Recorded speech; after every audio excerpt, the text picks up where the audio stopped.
Halo semuanya, jadi di episode ini kami dari kelompok 11 akan menjelaskan mengenai sintesis alkohol pada reduksi senyawa karbonil menggunakan litium aluminium hidrida dan natrium borohidrida. Dan untuk anggota kelompoknya ada Jason Jeremy Roy Sampo, ada Kurnia Lado, dan juga ada Lisa Susana Lokolo. Dan yang materi yang akan kami bahas yaitu reaksi reduksi, reaksi aldehid keton, mekanisme reaksi aldehid keton, reduksi asam karboksilat, dan mekanisme reaksi asam karbosilat. Untuk pengantarnya, alkohol adalah kelompok senyawa yang mengandung satu atau lebih gugus fungsi hidroksil atau min-OH pada suatu senyawa alkana. Alkohol dapat dikenali dengan rumus umumnya R-OH. Dan untuk bagian pertama yang akan kami bahas yaitu reaksi umum atau reaksi reduksi. Reaksi reduksi atau secara sederhana merupakan peristiwa diperolehnya elektron dengan menurunnya bilangan oksidasi suatu atom, molekul, ataupun ion. Untuk contohnya, misalnya saat gas keluar Cl2 berubah menjadi ion keluar Cl-, kation besi 3 atau Fe3+ berubah menjadi besi 2 atau Fe2+ atau besi atau Fe. Atau saat kation tembaga 2 Cu2+ berubah menjadi logam tembaga Cu. Untuk cara penyetaraan reaksi tersebut dengan melalui tahapan-tahapan sebagai berikut. Yang pertama, melakukan pemisahan reaksi menjadi dua ruas bentuk reaksi. Yang kedua, jumlah unsur yang ada di dalam reaksi redoks harus disetarakan. Dan yang ketiga, menambahkan unsur atau molekul yang belum tertulis dalam reaksi. Reaksi yang pertama, reaksi aldehid dan keton. Reduksi aldehid dan keton dapat menghasilkan suatu alkohol, hidrokarbon bahkan amina.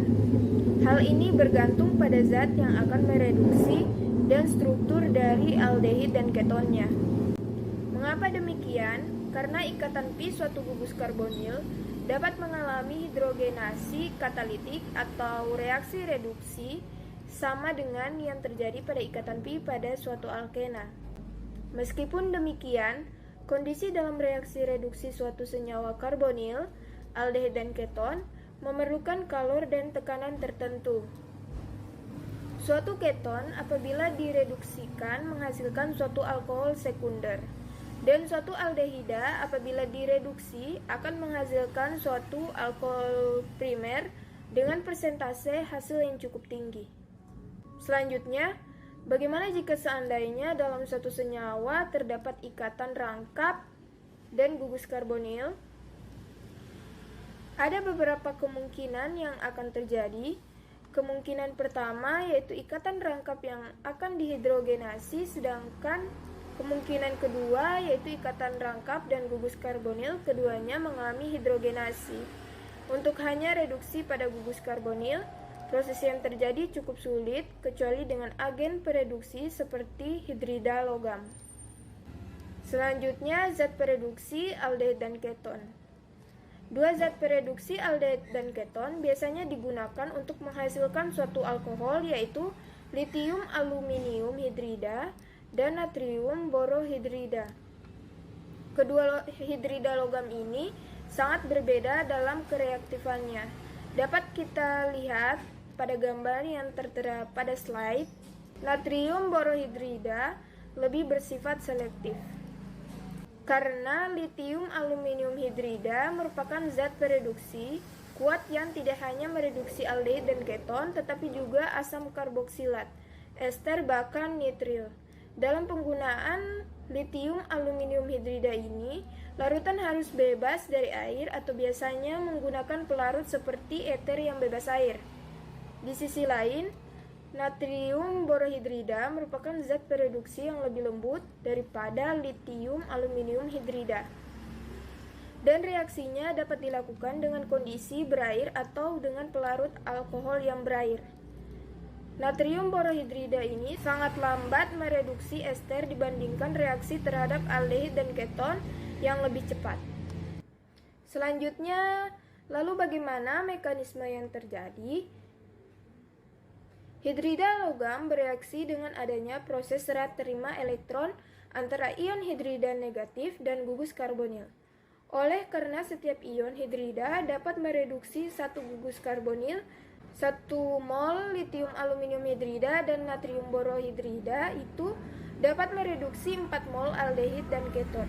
Setelah reaksi berakhir, penambahan air atau asam yang berair akan menghasilkan satu alkohol. Selanjutnya, jika kita menginginkan produk berupa amina, apa yang harus kita lakukan? Senyawa karbonil direaksikan dengan amonia atau suatu amina primer untuk menghasilkan suatu imina. Imina ini dapat direduksi dengan adanya hidrogen dan suatu katalis. Pada gambar yang tertera pada slide ini merupakan reaksi pembentukan amina.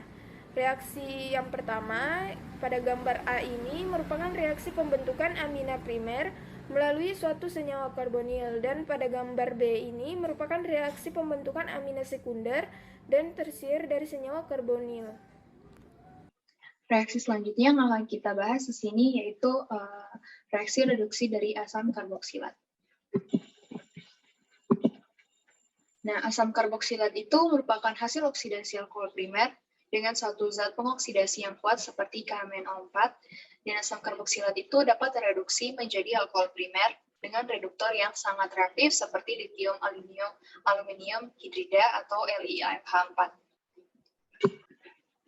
Nah, untuk mekanismenya di sini yang akan kita bahas itu ada mekanisme dari reaksi asam karboksilat dan juga mekanisme reduksi dari ester. Nah, untuk reduksi dari asam karboksilat dan juga reduksi ester itu akan menghasilkan hasil yang sama berupa alkohol primer.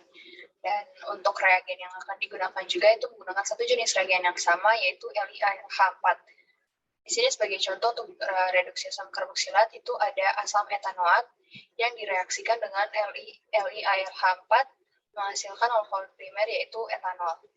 Nah, boleh kita lihat di slide bahwa pada asam etanoat ini terdapat gugus karbonil, dan setelah direaksikan itu gugus karbonilnya hilang.